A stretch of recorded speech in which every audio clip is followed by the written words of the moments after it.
Hello po mga kabanding kaprobinsyana. Welcome po sa ating YouTube channel. Mapagpalang araw po sa ating lahat. Kumusta po sa inyo? Today po, kukuhanin po natin yung ating biek na ating tiningnan noong isang araw. Dito po kami nakabili ng biek at ito po yung date na napag-usapan na kukuhanin po namin yung mga biek. Buti po at tag-araw po ngayon, so summer, ang daan po ay tuyo. Kasi po kung tag-ulan po, maputik po dito at lubak-lubak po ang daan. Ito po ay dito din po sa aming barangay. Ito po ay ang Sitio Lumbo. Maraming salamat po sa Lord sa bagong blessing na pinagkaloob niya sa aming pamilya. Ito po yung 5th batch po ng aming mga aalagaan na baboy. Ako po si Probinsyana Nakikay ay patuloy po na nagpapasalamat sa inyo sa walang sawang pagsubaybay po sa aming maliit na YouTube channel. Andito na po tayo, mapagpalang araw po. Good morning sa lahat. Ayan po at ito na nga po ang ating mga kukuhanin na biek. Ngayon po ay 6 AM pala ang po ng umaga. Dapat po kanina pa po kaming 5 AM nandito kaya lang po ay madilim pa naman po sa daan. Today po is March 11, 2024 at mahal po ang biek sa ngayon. Ang kuha po namin o ang bili po namin sa mga biek na ito ay 4,500. Napakaswerte po ng may mga alagang biek na pambenta sa ngayon at may mga patiner. Kasi po ang live weight po dito sa amin ngayon ay 200 pesos. Kaya po napakaswerte po ng may mga alagang baboy sa ngayon na pambentang mga biek at may mga patiner. Kaya naman po, tuloy-tuloy lang po tayo sa pag-aalaga ng mga baboy. May panahon pong mura pero may panahon din naman po na mahal. Kaya may jackpot din naman po sa pag-aalaga po ng mga baboy. Buti nga pa ba eh?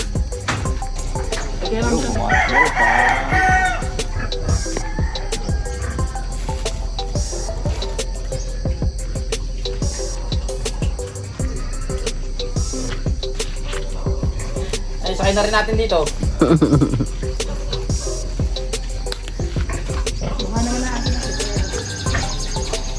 Jadi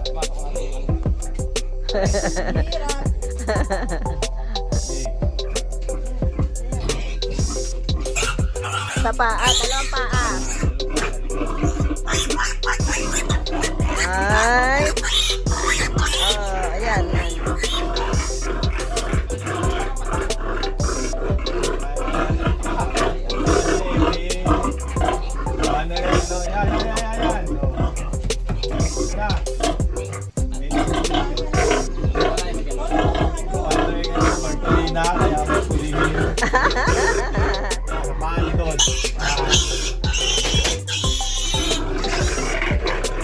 Naingay.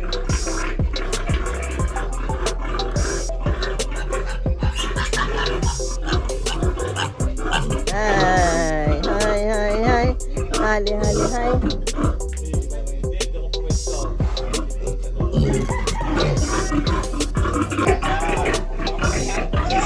Ay, paano?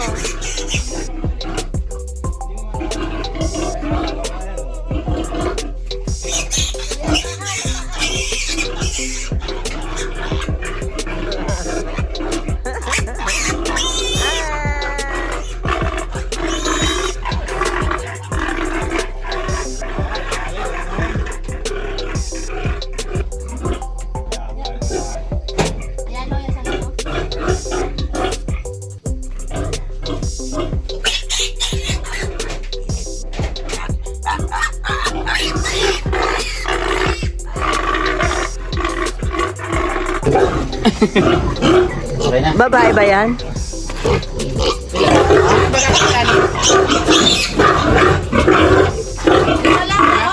Anim. 5 na lang muna. Ha? Oh. Baka mainis. May butas sa mga dini. Aray, maano naman. ayun din ko tataloy lang naman ang dumi. Pato. Ayun pala. Mga, ano nga ito? Bilangin mo, bilangin ang pera. Ari pang balik sa ano. Pambawa sa sabi ato ka na bili ng maraming pakain.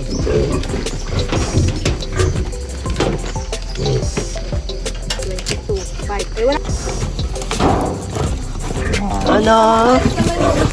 Yan, baka kayo mainis eh. Marami naman butas yun.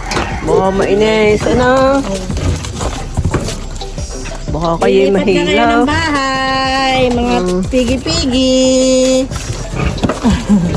Lilipat na ng bahay. O, pagka natakbo na may hangin na, na? Sige. Mga kabanding kaprobinsyana, pabalik na po tayo. Ang atin pong mga biek ay nakasakay sa tricycle. Kasunod po natin. Sa ngayon po, ang daan po nito ay rough road pa. Pero darating po ang panahon na ito po lahat ay magiging sementado na. Dahil sinisimula na po sa bandang unahan, sila po ay nagsisimento na po ng daan na ito.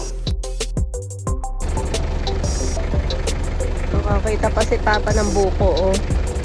Ayun pa.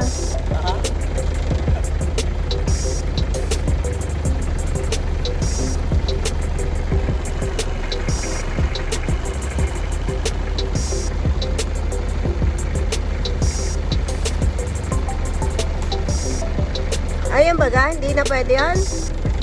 Yung dalawa.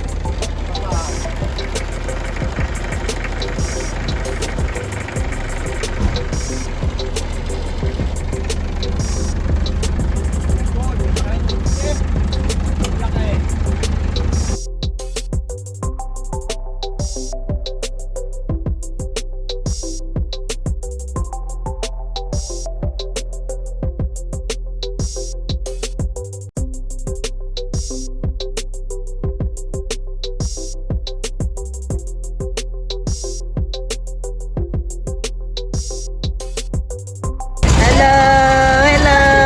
Hi, hi. Aba, ang daming bata. Hi, hi. Hi. Ay, ang sikit. Hi, anak. March 11, 2024. At ngayon po ay summer na po dito sa aming lugar. Wala po ngayong nagtatanim dito sa part na ito kasi po ay summer. Kapag po tag-ulan, marami po ditong itinatanim na gulay. So ngayon po, pasok po ang aming sasakyan dito po sa aming pig pen. Ako po, si Probinsyana Nakikay, ay humihingi po ng paumanhin sa inyo sa aking boses. Dahil ako po ay may sipon at ubo, kaya po ako ay malat. Andito na po tayo sa ating pig pen at ang tricycle po na sinakyan ng ating mga nabiling biek ay doon po sa kabilang way dumaan. Dalawa po kasi ang way papunta po dito sa aming pig pen. So dito po kami sa isang daan at doon naman po sa isang way sila dumaan. Mga bagong babies, ang babait. Oh, ang babait. Fiesta, abot ilang ano pang fiesta? July, June of Fiesta. O ano pa ngayon? Tatlong ano na daw yan? Tatlong buwan. Oo, ay 3 buwan. Dito po natin ilalagay ang ating mga bagong bili na biek. Ito po ay pinagawa po namin extension dahil nga po sa paghahanda, dahil alam po namin na kami po ay bibili ng mga biek.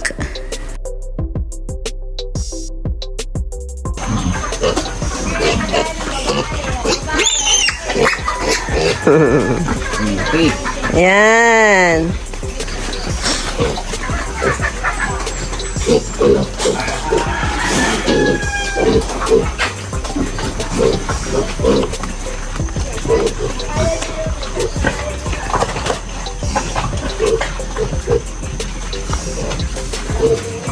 Ano? Ayan na kayo, oh. Maganda na ako. Maganda na yung inyong ano, maluwag na kayo. Ah, talaga si John ay nag-ano din, ah.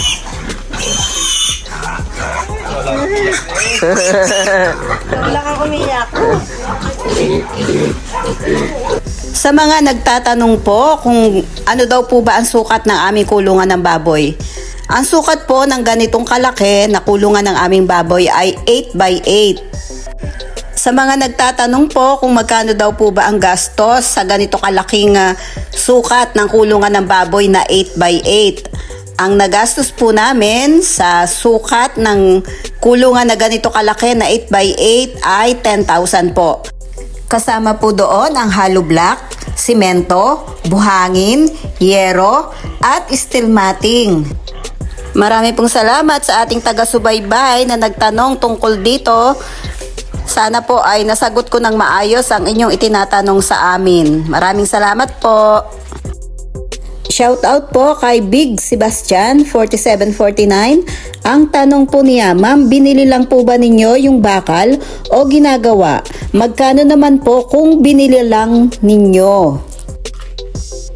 Maraming salamat po sa inyong katanungan, Big Sebastian. Materyales lang po ang aming binili dahil ang kapatid po ng aking asawa ay welder. Sa kanya po namin pinagawa. Siya po ang nagbuo at nagkabit ng mga steel matting na ito sa kulungan ng aming mga baboy. Ang nagastos po namin sa steel matting, kasama na po ang labor at ang materyales ay 5,000 po. Ang flooring at ang bubong, ang total po na gastos ay 5,000. Kaya naman po, gumastos po kami ng 10,000 sa kulungan ng mga baboy na may sukat na 8x8.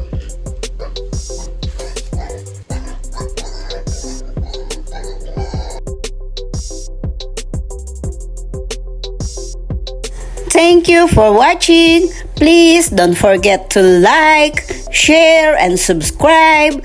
Thank you and God bless mga kabanding.